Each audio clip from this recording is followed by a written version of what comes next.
రోజు రోజుకి middle class కష్టాలు మాత్రం పెరిగిపోతున్నాయి. ఆదాయ వనరులేమో అతి పరిమితంగా పెరుగుతున్నాయి, వ్యయాలేమో అపరిమితంగా పెరుగుతున్నాయి. పాల ప్యాకెట్ నిన్న ఒక రేటు ఉందంటే ఇవాళ ఒక రేటు ఉంటుంది, నిత్యావసర వస్తువుల ధర నిన్న ఒక రేటు ఉందంటే ఇవాళ ఒక రేటు ఉంటుంది. అదే సందర్భంలో వచ్చే జీతాల పెంపేమో అతి పరిమితంగా ఉంటుంది. ఈజీగా చెప్పాలంటే 10,000 రూపాయలు సంపాదించేవాడికి ఏడాదికి 1,000 రూపాయలు జీతం పెరుగుతుంది. కానీ ఖర్చులన్నీ చూస్తే 1,200, 12,000, 13,000, 14,000, 15,000 అయిపోతుంది.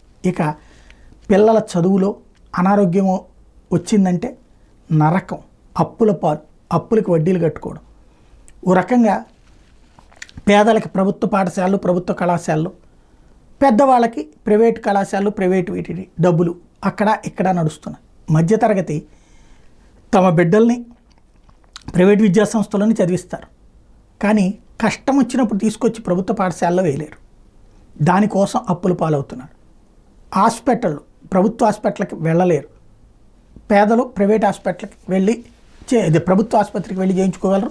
4 రూపాయలు వచ్చిన రోజున అవసరమైతే ప్రైవేట్ హాస్పిటల్కి వెళ్తారు, లేదా వాళ్ళకి ఆరోగ్యశ్రీలు ఉన్నాయి కాబట్టి వాళ్ళు ప్రైవేట్ ఆసుపత్రికి కూడా వెళ్ళి చేయించుకోగలరు. కానీ మధ్యతరగతి ప్రభుత్వ ఆసుపత్రికి వెళ్ళలేరు, ప్రైవేట్ హాస్పిటల్లో వాళ్ళకి ఎలాంటి ఫెసిలిటీ ఉండదు. దారుణమైనటువంటి పరిస్థితి. క్రమంగా మధ్యతరగతి మగాడు నరకం అనుభవిస్తుంటే ఆడవాళ్ళు ఆవేదనతో బ్రతుకుతున్నటువంటి పరిస్థితి. పిల్లలకి చెప్పలేరు, కన్విన్స్ చేయలేరు, వాళ్ళు కన్విన్స్ అయ్యే పరిస్థితులు లేరు.